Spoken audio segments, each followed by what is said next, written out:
జగన్మోహన్ రెడ్డి అంటే తెలుగుదేశం పార్టీలో భయం మొదలైంది. అందుకే జగన్మోహన్ రెడ్డి పర్యటనను అడ్డుకోవడానికి ప్రయత్నిస్తోంది, ఆంక్షలు విధిస్తోంది. గుంటూరు అంబటి రాంబాబు ఇంటికి వెళ్ళినప్పుడు కూడా ఆంక్షలు విధించింది, నోటీసులు ఇచ్చింది, నాయకులను వెళ్లకుండా అడ్డుకుంది, కార్యకర్తలను అడ్డుకుంది, ప్రజలను అడ్డుకుంది. అయినా సరే తెలుగుదేశం పార్టీ ఆంక్షలను లెక్క చేయకుండా ప్రజలు జగన్మోహన్ రెడ్డి వెంట వచ్చారు. జగన్మోహన్ రెడ్డి కోసం వచ్చారు.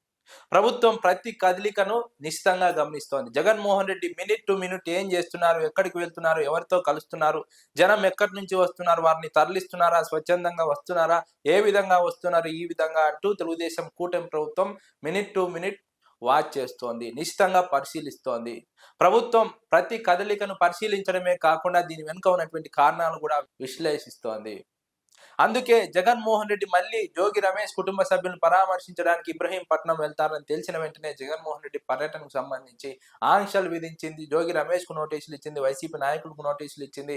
అక్కడ వైసీపీ కార్యకర్తలు రాకుండా అడ్డుకునే ప్రయత్నం చేస్తోంది. జగన్మోహన్ రెడ్డి రూట్ మార్చాలంటూ పోలీసులు కోరుతున్నారు. ఇదంతా కూడా కూటమి ప్రభుత్వం జగన్మోహన్ రెడ్డి పర్యటన అడ్డుకోవడానికే. జగన్మోహన్ రెడ్డి బయటికి వస్తే జనం తరలి వస్తారు, తద్వారా తెలుగుదేశం పార్టీకి ఇబ్బందికరంగా మారుతుందని తెలుగుదేశం పార్టీ కూటమి ప్రభుత్వం భావిస్తోంది. కాబట్టే ప్రతిసారి జగన్మోహన్ రెడ్డి పర్యటన పట్ల తెలుగుదేశం పార్టీలో భయం కనిపిస్తోంది, ఆంక్షలు విధిస్తోంది.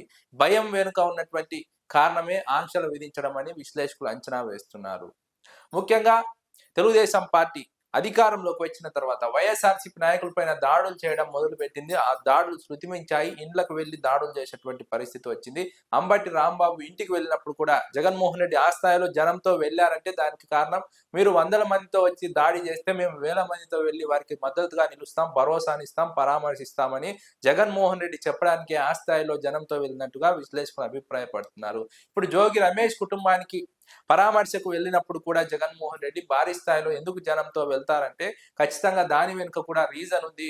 100 మంది తెలుగుదేశం పార్టీ కార్యకర్తలు వచ్చి జోగి రమేష్ ఇంటి పైన పెట్రోల్ బాంబులతో దాడి చేస్తే మేము 1000 మంది వచ్చి వారికి అండగా నిలబడతాం, మద్దతుగా నిలుస్తామని జగన్మోహన్ రెడ్డి ఒక సిగ్నల్ ఇవ్వడానికి ఈ స్థాయిలో జనంతో తరలి వెళ్తున్నారంటూ విశ్లేషకులు కూడా అంచనా వేస్తున్నారు. జగన్ వెళ్తే ఆటోమేటిక్ గా జనం కూడా చూడడానికి తరలి వస్తున్నారు. ఇది తెలుగుదేశం పార్టీకి భయాన్ని కలిగిస్తోంది. ఈ రకంగా జనం వస్తే తెలుగుదేశం పార్టీ గ్రాఫ్ పడిపోతుందని ప్రజలకు అర్థమవుతుంది. జగన్ గ్రాఫ్ పెరుగుతుందని ప్రజలకు అర్థమవుతుంది. కాబట్టి ఈ గ్రాఫ్ పెరుగుతుందనే భావన ప్రజల్లో కలగకుండా ఉండాలంటే జగన్మోహన్ రెడ్డి పర్యటన పైన ఆంక్షలు విధించాలి. జగన్మోహన్ రెడ్డి వెళ్లకుండా అడ్డుకోవాలి. జగన్ కు ఆంక్షలు విధిస్తే ఖచ్చితంగా అడ్డుకోవచ్చని తెలుగుదేశం కూటమి ప్రభుత్వం ప్రయత్నిస్తోంది. అందులో భాగంగానే ఆంక్షలు విధిస్తోంది.